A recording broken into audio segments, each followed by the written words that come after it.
Good day, hello, and namaste. Well, today we have got Dr. Noel Kanagaraj, and it is our first episode of talking with our community influencers. My name is Bob Pillay, and I'm the operations manager at Cornerstone Law Offices. For those who have been following us and me over the last year and a bit, you probably heard me talking with the experts, which was mainly about business side. But this is our new episode on community influencers. So welcome, Dr. Noel. Oh, wonderful. Nice to meet you. Good to have you.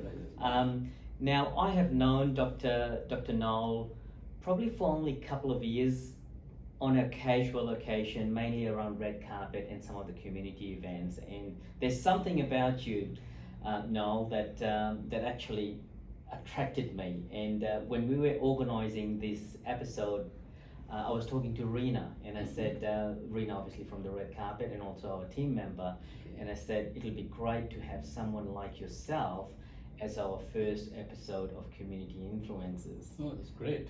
So really appreciate you coming in as one of our first speakers.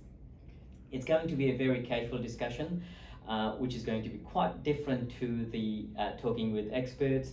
This is more casual talk about people like yourself, Noel, just a little bit about your background, where you come from. So yeah, we'll start off with that. How's that? Hey? That's wonderful. So where do you come from, Noel? I'm coming from India. Yeah. The southern part of India called Tamil Nadu. Mm-hmm. So I lived most of my life in Chennai. Yeah. A city known for beaches and all types of multicultural activities. Yeah, no, that's good. And I know you touched on your age. I suppose a lot of people think it's different, but I would say 70 years of knowledge of wealth and everything else that you've got is sitting right in front of me here. So tell me a little bit more about when you were growing up in Chennai, in India, in Tamil Nadu, sorry. Yes. In Tamil Nadu. What did you study? What did you do as far as work is concerned? And you also had obviously a big business down there as well. So tell me a little bit more about who Dr. Noel is today, way back in India. Okay. I was born in a mountain area called Ooty, which is it's a beautiful location, which is almost similar to most of the hill stations in Queensland. Yeah. So I was born there, but I was educated in Coimbatore.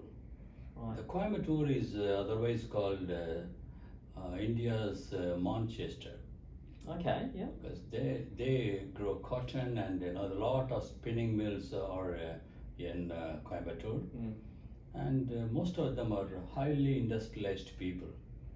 So people from Coimbatore are completely distinct from the other districts because they are industrious, hardworking, innovative, and fairly wealthy. So I come from that city. From that city, yeah. Yeah, Coimbatore. And I graduated in chemistry in a college called PSG Arts College. And then I acquired a couple of other specialties like psychology, Yeah. human resource development, and marketing. That was my background specialization. That's a bit different from studying chemistry into psychology and marketing. Wow. Yes, yeah. Because of this pursuit, I was selected for a pharmaceutical company in 1970s. And 10 years I devoted to my full attention to learning the tactics of marketing. So an American company recruited me, and then I was one of the top salesmen when I was there as a salesman. So this was back in India. It was back in India. But the American company owned Yes, it. yeah. Okay, They just launched the company there. Mm. And we were the first few to launch the products, American products, that's pharmaceutical drugs. So that gave me a sort of an elevation in my thinking, because even among the sales group, we were considered as the super specialist because we were selling life-saving drugs. Right. So when we were life-saving drugs, I realized that my drug is going to save the lives. And like septicemia and others, the antibiotic called garamycin was a product which was launched in India which was the most expensive injectable at that time in 1970s. But the doctors will wait for us when we will deliver the drug. It was that life-saving. So I was very proud in working for a company like that, and I was very successful. Very good. But over a period of 10 years, I realized that I am not an employee category. I'm something beyond that employee status. It was constantly working in me, and I was figuring out, how can I become an entrepreneur? So there's a bit of a clash between obviously working as an employee, there's a boundary. Because once you learn the techniques of working and all that, then you become bored, because you're repeating a couple of things. Correct, yeah. Then I realized, okay, I think I'm not subject to authority, I'm not also lazy, but I wanted to come up in life, so what is the way?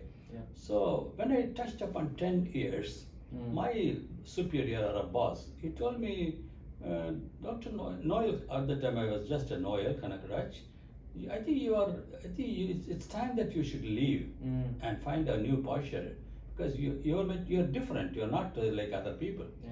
So I took a bold decision to resign. But when I decided to resign, I was married. Yeah. I had a small little child of 3-year-old, and the decision, without financial capital and any other preparation, I just jumped into the fray, right? There you go. So that's a point for a lot of people out there, okay?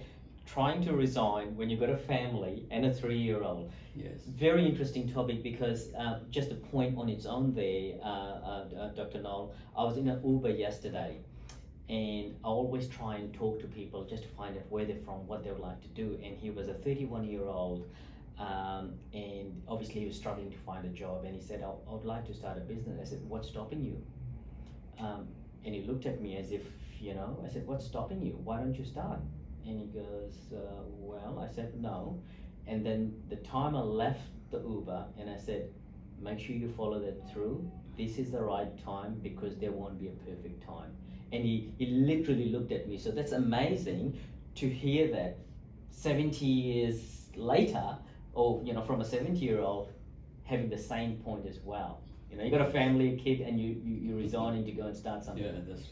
So I had a real tough time.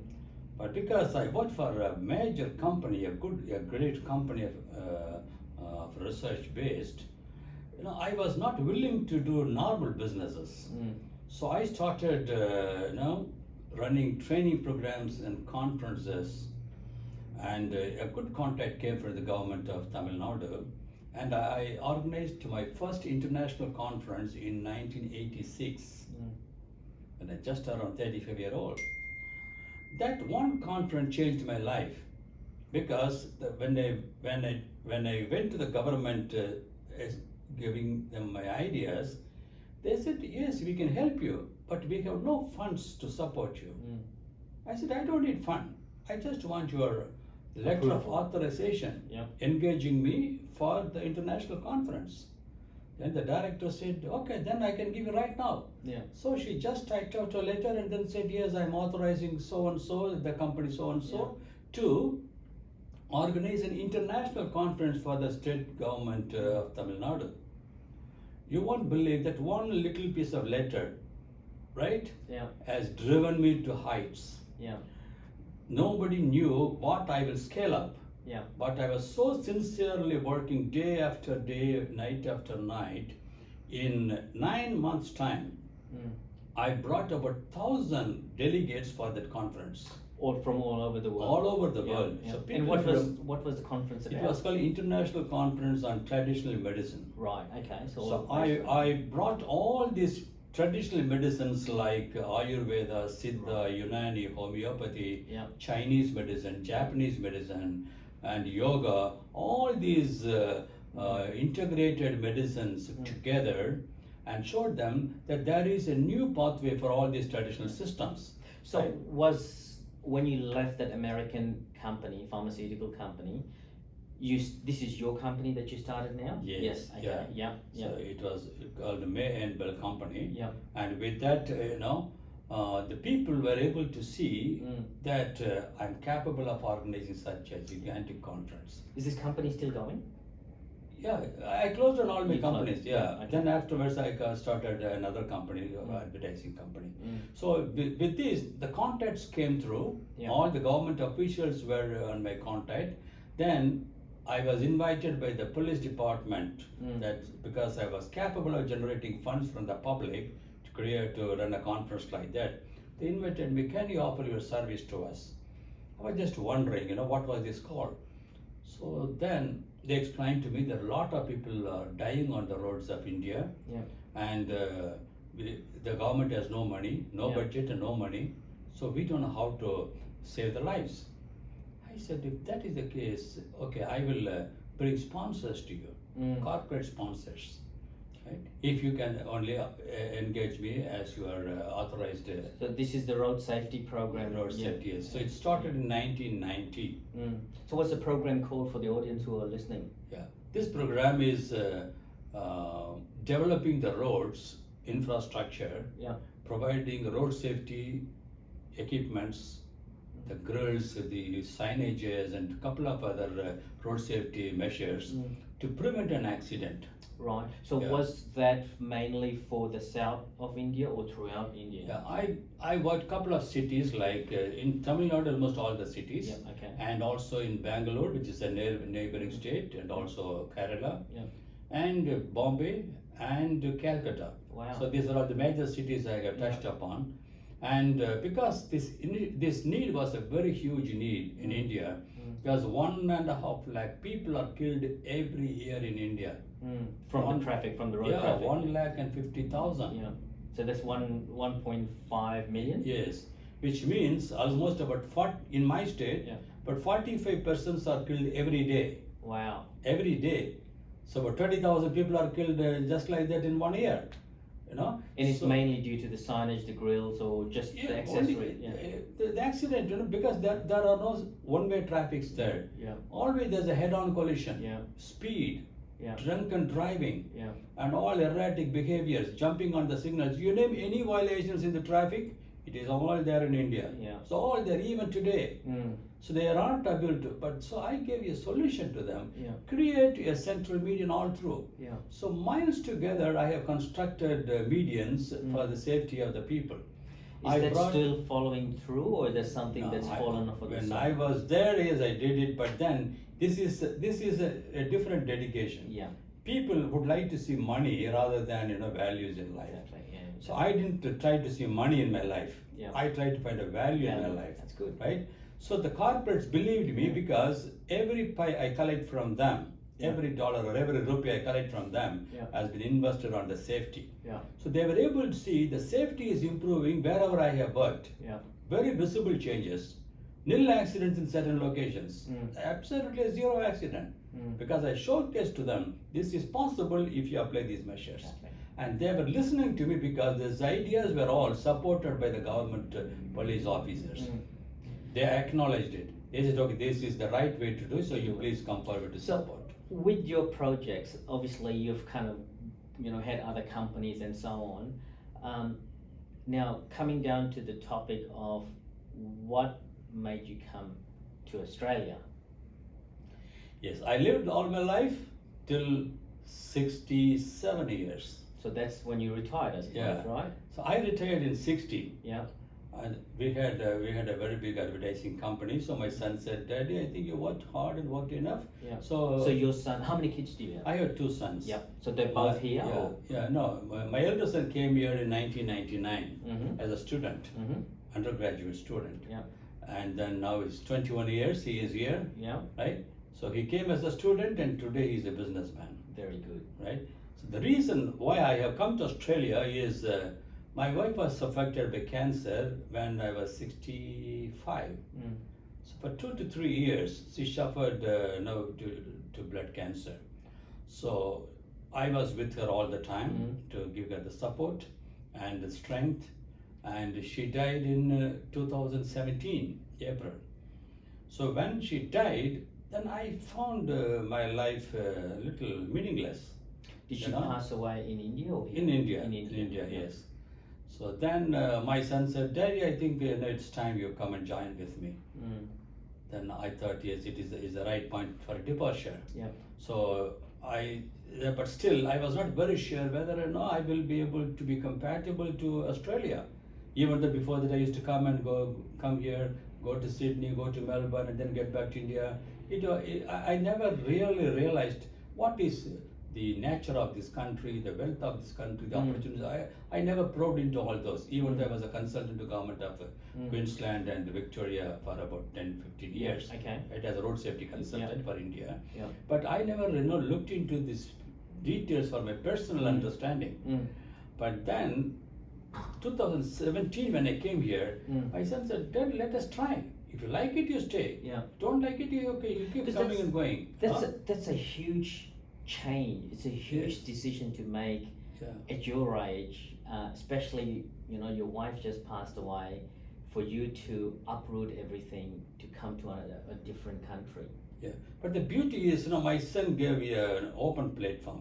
You just try. If you like it, you stay. If you don't like it, no problem. So first you try. So I had a visa.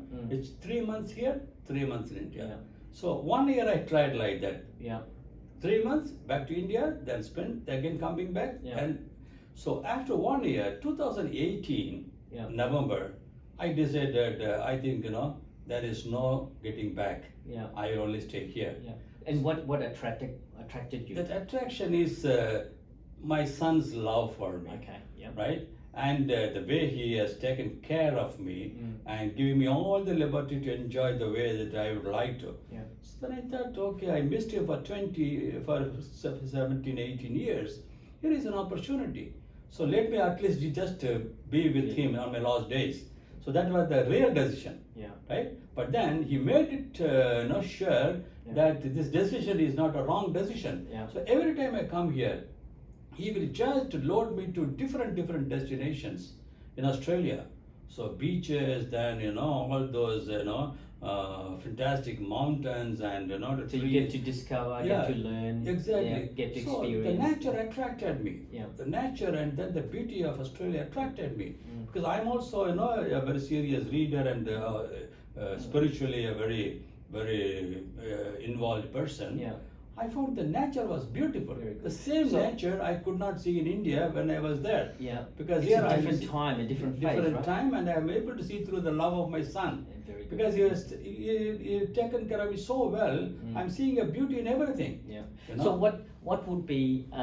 I know I'll touch a little bit more about your books and so on, and that's very I'm passionate about that as well.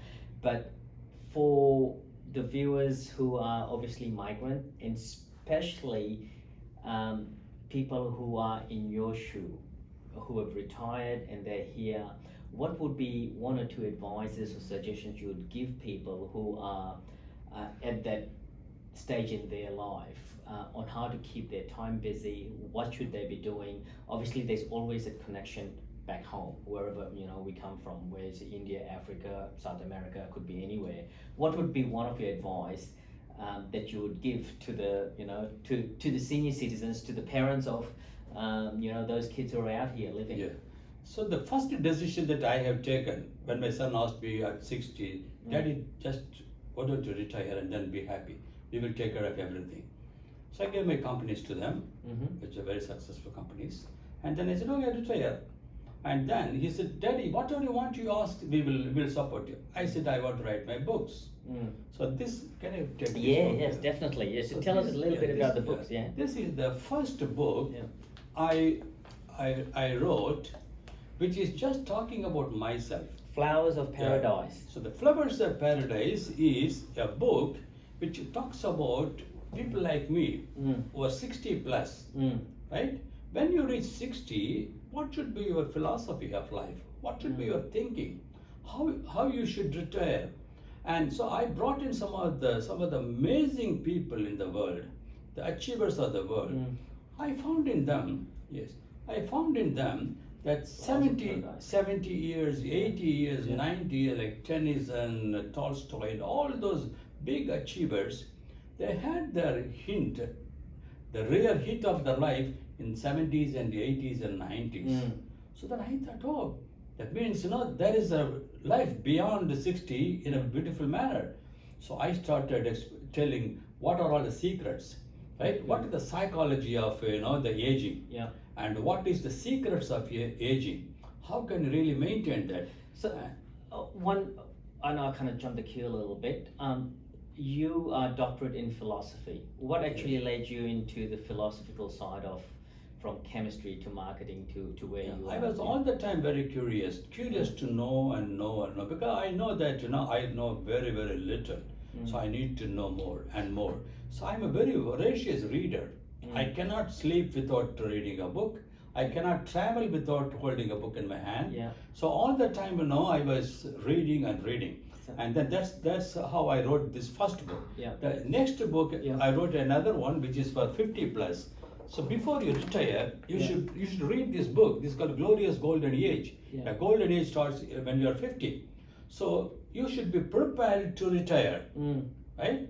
I was not really prepared to retire, but my sons helped me to retire. To retire, yeah. But then, if you really wanted to plan a good retirement life, plan ahead, 10 years ahead. There you go. Point number 50, 2. right? Plan ahead. And yes. And then when you want to retire with some good people. Like I have chosen a couple of people like Mother Teresa, Gandhi, and Abdul Kalam, and a couple of other leading people.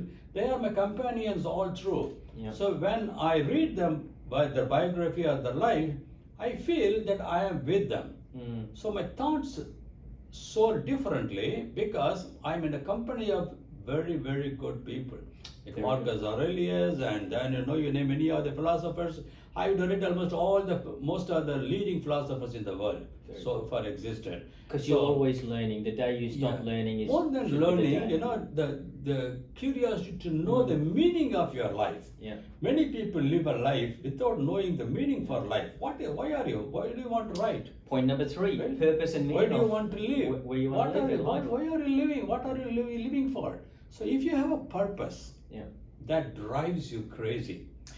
So, talking about purpose, I know we were talking a little bit more about this book here, Dr. Noel's Pocket for Young Mothers, and you know what, this was really touching, okay, for something very hardcore about retirement and about, different philosophers, different leaders. I'll get you to do the justice and explain a little bit more about ancient wisdom and responsible motherhood. This book I written for 2 objectives. Number 1, I want to dedicate this book for cancer patients, breast cancer patients. So when I wrote this book, I thought, yes, I must do something for my wife, who suffered about 3 years very, very seriously in the hospitals. I was observing her agonies and problems and depressions and everything. So this should not happen if it would have been prevented. So there must be a certain awareness campaign which should be really help the young mothers to understand the reason behind all these diseases happening in their life. If that, I can take it as a championship for the next couple of years. I think I would like to help women to address this issue much in advance. And if a mother advises to her daughter, it is the best teaching. So that is my focus. Mother to the daughters. Right, so that they will be in a good platform to listen to them. And also, when I think about my daughter-in-laws, I have 2 daughters-in-laws. So I thought I may dedicate this book to my daughter-in-laws, right? Who are now my first daughter-in-law has 2 children, and then another one is on the way. The second daughter-in-law. So I thought, how do I relate myself to my daughter-in-law? Keep it close to the family and the way of educating others as well. So when I write, I think about my daughter-in-laws, I think about my wife, and I think about the mothers of the world. So that is the concept in which I am driving this particular book. Very good. Well, thank you, Noel. I know we can just go on and on and on. There's lots of questions that I'd really like to tap in, and I think we've just started to, open and unfold some of those. But it's a pleasure to have you here, and we will have you. I have 1 or 2 ideas, by which you should encourage, for example, people like us. I'm glad that you invited me and then asked me to share my life. But then there are certain ways by which you can practically address this issue as a businessman. You should create certain infrastructure where you realize your dreams. Yes. Like thinking about your dad, your granddad, when they are in their 70s, 80s, and 90s, right? what sort of facilities you can create? Very Can we good. think of creating, for example, a senior citizen library, right? There's an idea, Yeah, guys. in, so in, someone in wants an to, open yeah. part, because Yeah. I created this one in a city called Mumbai, just a beach, put a small roof, provide a few newspapers Yeah. and some magazines and a drinking water. Old people, elderly people, senior citizens, they can come 10 o'clock to 5 o'clock when the children are out of the job, out for the job, Yeah. sit there, read, have a cup of coffee or water, and then they get back home. Very So this is not going to cost much. Yeah. But then the government will support initiatives like this, right? Very good. They have a park. So many parks are there. Create a small little facility sponsored by so and so. The meaning is, you are with the heart of the senior people. It will turn out to be a real big blessing to the businesses. That's good. Well, Yeah. thank you, Dr. Noel. I'm just thinking now. There's so many different areas, even for the audiences. Those little bits and pieces. To me, I'm like you. I'm always thinking of ideas and how to actually create platforms. So I think we need to have another discussion around this. But it's a pleasure to have you here. We will touch on one topic as we were sitting before this interview. One of the things I often say is, you always need a mentor, someone that you can learn from. People like Dr. Noel here, but you also need to have a mentee, someone that you can train and provide the support as well. Because it's like a spring, a spring will flow fresh water. If you hold on to it, the water will go stale. So always have a path.